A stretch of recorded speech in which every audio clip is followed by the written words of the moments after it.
Dear friends, Bertie Bus has been pestering me incessantly. There are too many stories about the Fat Controller's engines. Don't forget about us on the roads. Frankly, I think Bertie is being a bit cheeky. He suggested this volume's title, though none of his misfortunes are detailed here. However, I have snuck the engines into these stories anyway. That'll teach Bertie a thing or two. Sincerely, the author. The Great Tractor Robbery. Written by The Buried Truck. So driver threw a note to the signalman. I whistled at the car, and fireman shouted, "Police!" We lost the thieves after that, but the police soon caught them, and the Fat Controller congratulated me, finished Thomas. Mavis was astounded. I heard the quarrymen talk about something called the Great Train Robbery, but I didn't think we'd have thieves of our own on the branch line. Farmer Finney had a produce stand set up at the station.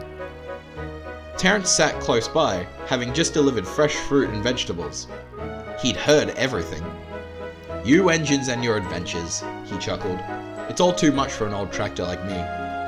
"Whew," snorted Thomas. "You just chug across your field all day.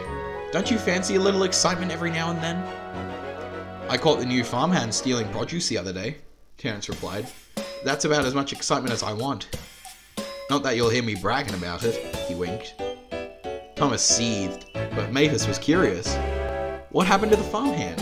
she asked. "Farmer Finney gave him the sack," Terence replied, "and rightfully so. I work hard to get that produce delivered on time. I won't let some thief get the better of me." "Well, there you have it, Thomas," smirked Mavis.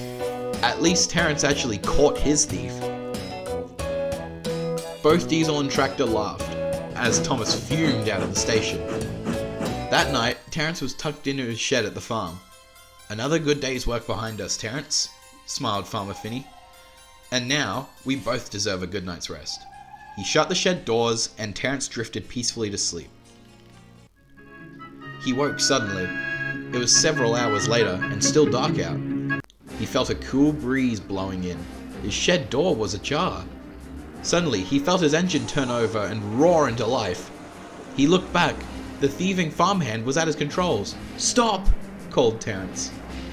"Not a chance," grunted the man. "Get me fired, will ya? I'll show you and that wretched farmer a thing or two." Terence jerked forward, bumping the shed doors on his way out. "Ouch!" he cried. "Help! Help!" No one heard, and the kidnapped tractor drove on into the night. "You won't get away with this," Terence growled. "Oh?" replied the thief. "I think I will. It'll be hard for that old kook Finney to make money if his tractor and his stand are in ruins, won't it?" "We'll see about that," muttered Terence.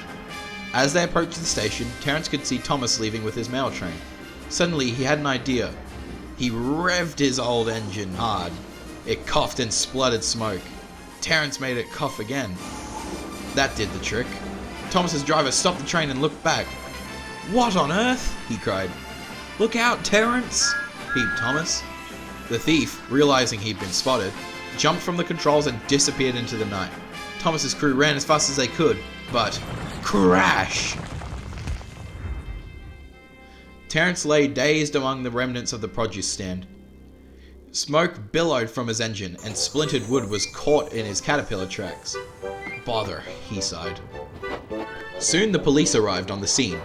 It wasn't long before the thief had been caught and brought into custody. Farmer Finney was not pleased at being woken up, and even less pleased with the state of his stand. "You know," said Thomas's driver, "I've got some spare lumber at my house." "Me too," added the fireman. "Why, we could have a new stand built for you in no time." "Perhaps Toby could lend you Elsie," added Thomas. "She's been sitting in the carriage shed for ages. I'm sure she could be your temporary produce stand." "Oh, bless you all," smiled Farmer Finney. "You're too kind. I only wish it were that easy to fix poor Terence. Adventure certainly does seem to be too much for old tractors like you, eh, Terence?" chuckled Thomas. "Never mind. Once the Fat Controller hears of your ordeal, he'll have you fixed in no time." Thomas was right. Terence was soon being mended at the works. When he returned, the new produce stand was finished, and Farmer Finney was busier than ever. Terence was glad to be back in service, but he avoided the subject of adventures for quite some time.